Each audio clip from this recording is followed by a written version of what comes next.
देखिए, प्रधानमंत्री जी ने ये योजना शुरू की थी किसान की मदद के लिए।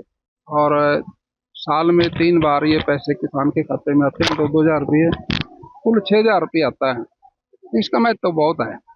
जो किसान 2 कनाल की भी खेती करता है, 1 कनाल की भी खेती करता है, उसको भी मिलते हैं। उसके लिए बहुत बड़ी बात है। हमारे देश के अंदर 37 राज्य हैं। हर प्रदेश की स्थिति अलग अलग है।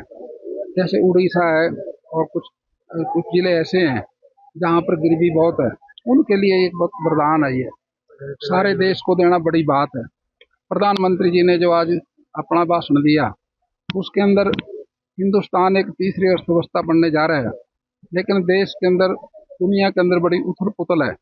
हमने अपने देश के हितों का भी ख्याल रखना है। जो हम स्वदेशी सामान खरीदें, मेक इन इंडिया, आत्मनिर्भर भारत बने और दुनिया के अंदर मजबूत हो, ये 140 करोड़ लोगों से अनुरोध किया। और दुकानदारों से भी, खरीदारों से भी, हम अपने भारतवर्ष को मजबूत करने के लिए स्वदेशी सामान को ही खरीदें। सर, भारत और अमेरिका के संबंध अच्छे हैं, लेकिन ऐसी चर्चा है कि 25% टैरिफ लगने वाला है, तो उससे कृषि विभाग पर या ज्यादा कृषि से रिलेटेड प्रोडक्ट पड़ेगा जाते थे हमारे डेयरी से प्रोडक्ट थे। देखिए, वो एक व्यापारी देश है। वो अपने व्यापार का ख्याल रखता है, अपने देश की अर्थव्यवस्था का। लेकिन हमने अपनी देश की अर्थव्यवस्था का ख्याल रखना। हमारे देश के आज पूरे भारतवर्ष को माननीय मोदी जी पे पूर्ण भरोसा है, भारतीय जनता पार्टी की सरकार पे।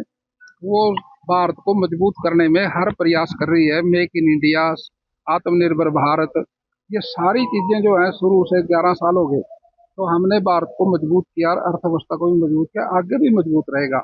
हमारे पास एक बहुत बड़ी चीज है, बाजार। हमारा 140 करोड़ लोगों का देश है, एक बहुत बड़ा बाजार है। इस बाजार पे दुनिया के देशों की नजरें हैं। वो अपना सामान यहाँ बेचना चाहते हैं, इसलिए दबाव डालते हैं। लेकिन हमारे देश का प्रधानमंत्री इस बात को अच्छी तरह समझता है, सरकार समझती है, किसी के दबाव में नहीं आएंगे। धान में छोटे बड़े पेड़े होने शुरू हो गए हैं काफी जगह पे। आपके क्षेत्र में ज्यादा है, कुरुक्षेत्र जिले में ज्यादा होता है। देखिए, कई बार कोई परिस्थिति ऐसी होती है, बीज समय से पहले भी लग जाता है, कहीं कोई फॉल्ट आ जाता है, उससे हो जाता है। लेकिन कुल मिला के जो बारिश हुई है, इस बार बारिश खेती के लिए वरदान है।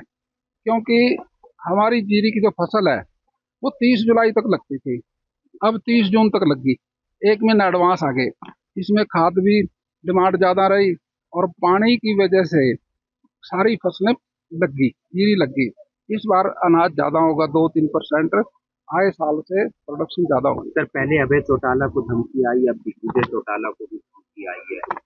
देखिए, बाहर बैठे लोग कुछ भी कर लेते हैं।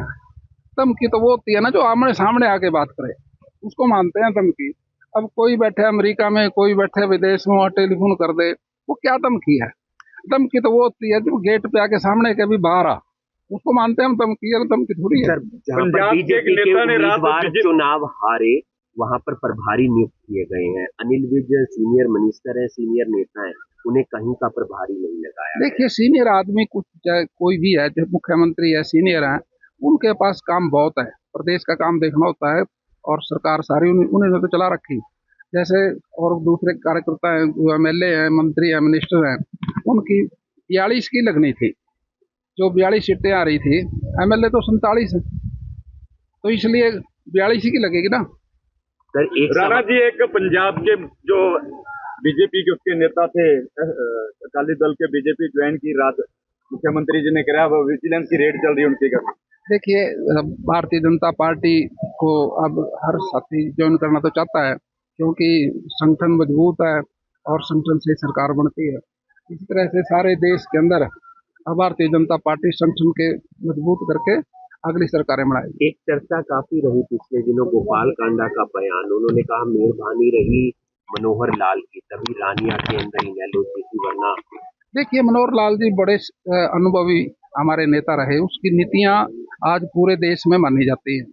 वो बड़े विचारशील व्यक्ति है, बहुत अच्छे विचार रखते हैं। गोपाल कांडा का बयान, देखिए, बयान अच्छे आदमी के बारे में कोई भी बयान अच्छी बात देता है, बयान तो ठीक है।